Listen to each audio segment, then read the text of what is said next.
കുഞ്ഞ് ഡിഷാണ് ചെയ്യാൻ പോകുന്നത്. ചക്ക ഇടിച്ചക്ക തോരൻ. കുഞ്ഞ് ചക്ക കൊണ്ടൊരു തോരൻ ഉണ്ടാക്കാമെന്ന് വിചാരിച്ചു. ആ വീഡിയോ നിങ്ങളായിട്ട് ഷെയർ ചെയ്യാമെന്ന് കരുതിയിട്ടാണ് ഞാനിന്നിവിടെ ഈ തോരൻ ഉണ്ടാക്കുന്നത്. സോ ചക്ക കൊണ്ട് നമുക്ക് ഒരുപാട് ഡിഷസ് ഉണ്ടാക്കാം.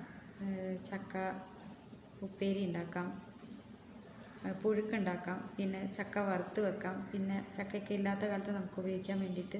സോ നമുക്ക് ചക്ക കൊണ്ട് ഒരുപാട് നമുക്ക് ഓർഗാനിക്കായിട്ടുള്ളൊരു സാധനം കൂടിയാണ് ചക്ക. നമ്മൾ വളമോ കീടനാശിനി ഒന്നും ചെയ്യാതെ ഓർഗാനിക്കായിട്ട് നമുക്ക് കിട്ടുന്നൊരു സാധനമാണ്. അപ്പോൾ നമ്മളിത് മാക്സിമം ഈ കിട്ടുന്ന സമയത്ത് നമ്മളെല്ലാവരും ഉപയോഗിക്കുകയാണെങ്കിൽ നമുക്ക് ഒരുപാട് ഹെൽത്തിയും കൂടിയാണ്.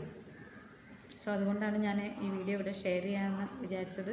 നിങ്ങൾക്ക് ഈ വീഡിയോ ഇഷ്ടപ്പെടുകയാണെങ്കിൽ so please like, share and subscribe. ആ കമൻറ്റ് ബോക്സിൽ നിങ്ങളുടെ ഫീഡ്ബാക്ക്സ് കൂടി തെറ്റുണ്ടെങ്കിലോ എന്തായാലും ഇനി എന്തുണ്ടെങ്കിലും എനിക്ക് പറഞ്ഞു തരണം. സോ നിങ്ങളുടെ എല്ലാവരുടെയും സപ്പോർട്ട് എനിക്ക് വേണം.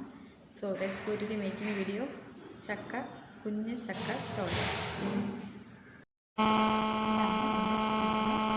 താഴ്ന്നു തൊട്ടേ ചക്ക ഉണ്ടായിട്ടുണ്ട്. അതുകൊണ്ട് എനിക്ക് എളുപ്പം തന്നെ ഈ ചക്ക മുറിച്ചെടുത്ത് പെട്ടെന്ന് തന്നെ ഒരു തോരൻ ഉണ്ടാക്കാൻ പറ്റി.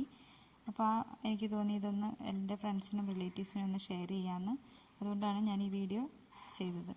സോ ചക്ക വളരെ ഓർഗാനിക്കായിട്ടുള്ളൊരു സാധനം കൂടിയാണല്ലോ. അപ്പം നിങ്ങളെല്ലാവരും ഒന്ന് കണ്ടു നോക്കുക എൻ്റെ വീഡിയോ. നിങ്ങൾക്ക് ഇഷ്ടപ്പെടുകയാണെങ്കിൽ ഒന്ന് ലൈക്ക്, ഷെയർ ആൻഡ് സബ്സ്ക്രൈബ്. ഇതാ ഞാൻ ചക്ക ഇങ്ങനെ കുഞ്ഞതായിട്ട് അരിഞ്ഞെടുത്തിട്ടുണ്ട്.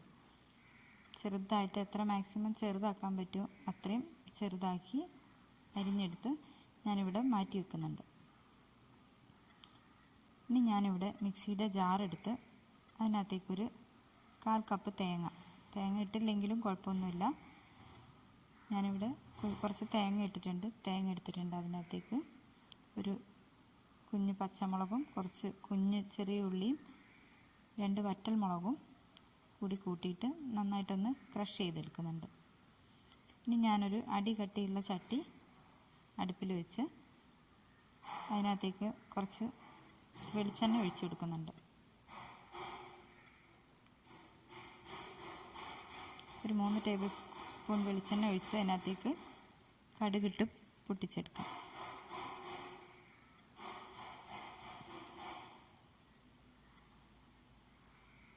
കടുകൊക്കെ മൂത്ത് നന്നായി പൊട്ടിയതിന് ശേഷം നമുക്ക് ഇവിടെ നമ്മൾ ചതച്ച് വെച്ചിട്ടുള്ള തേങ്ങയുടെ മിക്സ് ഉണ്ടല്ലോ, അത് കറിവേപ്പില പൊട്ടിച്ചതിന് ശേഷം നമുക്ക് നമ്മുടെ ആ അരപ്പ് കൂടി ഇതിനകത്തേക്ക് മിക്സ് ചെയ്ത് നന്നായി ഇളക്കി കൊടുക്കാം.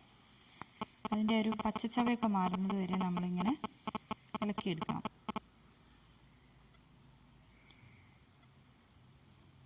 ഇത് നന്നായി മൂത്ത് വന്നതിന് ശേഷം നമ്മൾ അരിഞ്ഞ് മാറ്റി വെച്ചിട്ടുള്ള ചക്ക, കുഞ്ഞ് ഇടിച്ചക്ക ഇതിനകത്തേക്ക് ചേർത്ത് കൊടുക്കാം.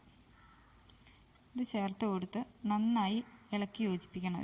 കുറച്ച് കുഞ്ഞ് സ്പൂണിൽ ഇത്തിരി മഞ്ഞൾപ്പൊടിയും പിന്നെ ഉപ്പും കൂടി ചേർത്ത് നന്നായി ഇളക്കി മിക്സ് ചെയ്ത് നമുക്ക് ഇത് അടച്ച് വെച്ച് വേവിക്കാം.